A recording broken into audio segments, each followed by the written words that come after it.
Bienvenue et merci d'être avec nous dans ce nouveau numéro du débat africain sur RFI, une émission consacrée au regard des journalistes et éditorialistes africains. Comment ont-ils perçu l'actualité sur le continent et ailleurs dans le monde, du Cap à Tunis en passant par Dakar?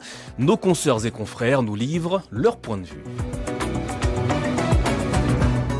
L'actualité en Afrique avec la Guinée où la Direction générale des élections a été créée. Il s'agit d'une nouvelle structure placée sous la tutelle du ministère de l'administration territoriale et qui remplace la CENI, la Commission électorale nationale indépendante. Cet nouvel instrument suscite l'inquiétude de certains opposants.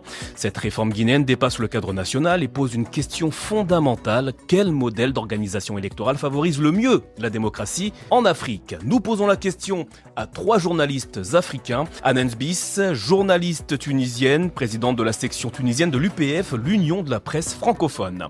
Au Cap, en Afrique du Sud, Hanan Ferjani, journaliste et créatrice du média en ligne Beyond the Noise Africa. Enfin de Dakar au Sénégal, Tim Biba, journaliste et rédacteur en chef de la rédaction Full Day de RFI. Bonjour à tous les 3 et merci d'être avec nous.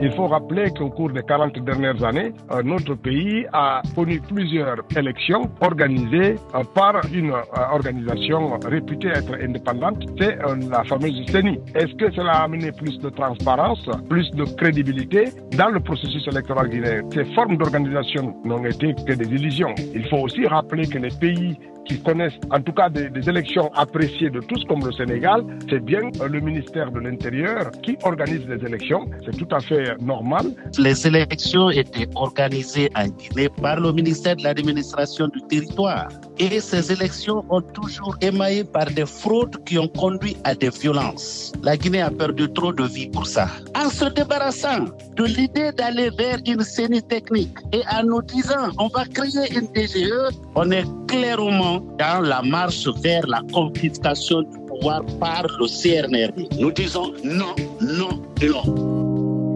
Ousmane Gawal Diallo, le porte-parole du gouvernement guinéen, suivi de la réaction du docteur Faya Milimono, le président du parti d'opposition, le Bloc libéral. En Guinée, les autorités, dirigées par le président Mamadi Doumbouya, franchissent un nouveau palier dans le processus de transition politique.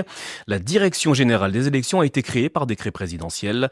Sous la tutelle du ministère de l'administration territoriale, elle remplace la Commission électorale nationale indépendante. Cette décision intervient à moins de 3 mois du référendum constitutionnel prévu le 21 septembre et à quelques mois des élections présidentielles et législatives annoncées pour décembre. S'agit-il d'une réforme institutionnelle positive, comme l'affirment les défenseurs de cette DGE, ou d'un verrou destiné à maintenir les militaires au pouvoir, comme le pensent certains détracteurs du nouvel organe électoral? On en parle avec nos invités. Tim Biba à Dakar, l'article 180 de l'avant-projet de constitution prévoit, je cite, un organe technique indépendant pour les élections en Guinée. Dans ces conditions, était-il justifié, selon vous, de créer cette DGE rattachée au ministère de l'administration territoriale? Dans le texte, oui. Mais dans les faits, est-ce vraiment un organe technique? Il y a Dr Faya que nous avons écouté là, qui a un peu retracé l'histoire politique de la Guinée, notamment sur le domaine électoral. D'abord, pour qu'on ait une CENI en Guinée, il a fallu un très long combat. Un combat, malheureusement, qui a vu plusieurs vies fauchées, avec plusieurs jeunes qui ont été tués. Ça, c'est depuis le début des années 2000 pour qu'on arrive à la création d'une CENI. Et cette CENI, c'est quoi réellement? C'est qu'il y a des acteurs politiques, des acteurs de la société civile, des représentants de l'administration qui étaient dedans. Mais la CENI, c'est ce qui était intéressant, était dirigée par un acteur de la société civile, donc qui est jugé quelque peu neutre dans l'architecture politique guinéenne. Le porte-parole du gouvernement, Ousmane Gawal Diallo, dit certes, et il a raison là-dessus, que toutes les élections en Guinée ont été émaillées de violences, mais ce qu'il n'a pas précisé, pour qu'on ait au moins une élection à 2 tours, il a fallu qu'il y ait une CENI. Sinon, toutes les élections qui avaient été organisées avant qu'on ait une CENI en Guinée, c'était des élections remportées haut la main par celui qui est à la tête du pays. En 2010, avec une CENI, on a eu 2 tours. Et puis, ce qui est aussi important, ce n'est pas simplement la présidentielle qu'il faut voir. Il faut voir tous les autres scrutins. Par exemple, le scrutin parlementaire. On a vu des parlements avec une opposition très bien représentée avec une CENI.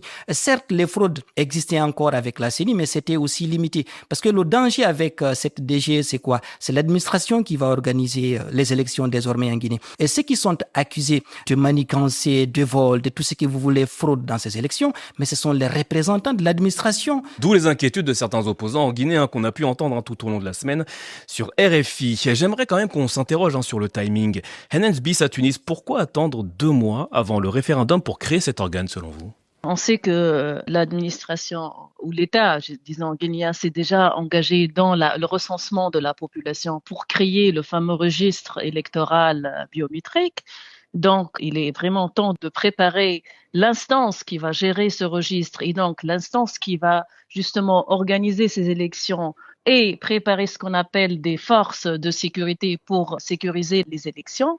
Donc le timing, je pense que c'est un timing est bon, mais ce qui est un peu étrange, et je rejoins mon confrère là-dessus, c'est que jusque-là, c'était le CENI qui organisait les élections et tout d'un coup, on décide que c'est l'administration qui va prendre la relève et qui va prendre le monopole de l'organisation des élections, ce qui justifie quelque part les méfiances et les peurs de l'opposition parce que quand c'est l'administration qui gère les élections, on le sait, pas seulement en Guinée, partout dans le monde, on ne peut pas garantir la partialité des élections et on n'est jamais très loin de fraude électorale et de tous les dépassements qui pourraient y arriver. Donc cette décision, à mon avis, elle intervient pour ouvrir la porte à la junte et spécialement à Mamadi Doumbouya, finalement, je pense qu'il va annoncer sa candidature pour les présidentielles prévues en décembre. Alors rappelons que pour le moment, il entretient le mystère. Tous les indices indiquent qu'il va se représenter et c'est un peu lui préparer le terrain pour qu'il se présente et qu'il ait toutes les chances de gagner ces élections. Sinon, pourquoi ce changement à ce stade-là ? Alors, je rebondis sur ce que vous dites, Henen.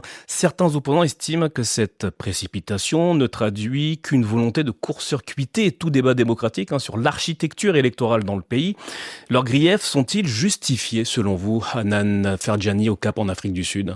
Pour ce qui est du débat autour du débat démocratique qui est censé conduire à ce type de changements qui sont des changements primordiaux, en réalité, on est loin d'être dans un véritable dialogue. Alors effectivement, il y a eu des recommandations qui sont sorties si je me trompe pas, d'un dialogue international que beaucoup de partis d'opposition ont boycotté. Dans quelle mesure est-ce qu'on peut considérer que c'était un dialogue démocratique ? Il y a beaucoup de critiques, il y a beaucoup d'observateurs qui pensent que ce n'est pas du tout le cas.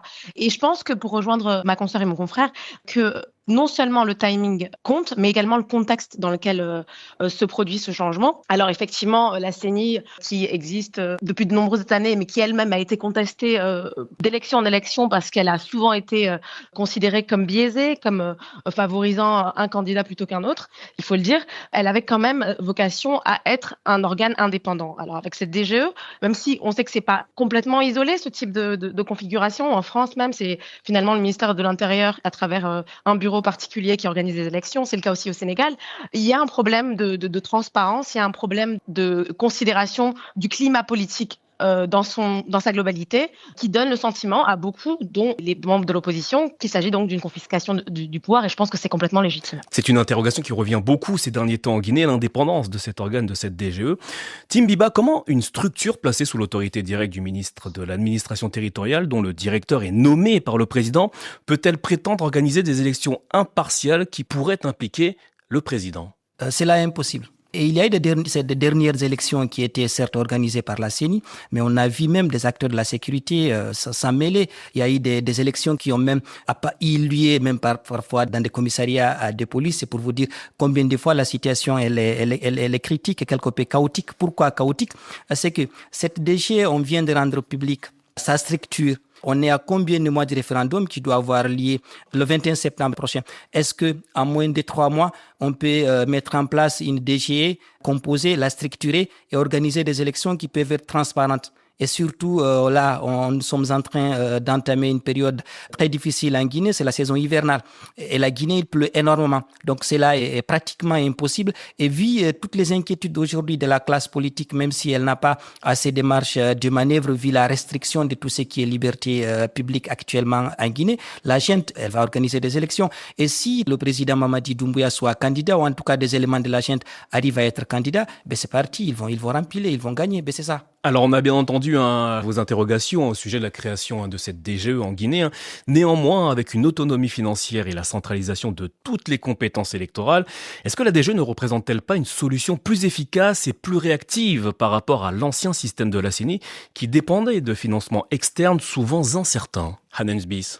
Ça, c'est le meilleur prétexte pour justifier la création d'une telle organe qui est mis complètement sous la tutelle de l'administration. Moi, je ne crois pas à l'indépendance financière tant que c'est un organe qui est sous l'administration et donc qui est financé par l'État et dont le président, comme vous l'avez bien dit, est nommé par l'État aussi.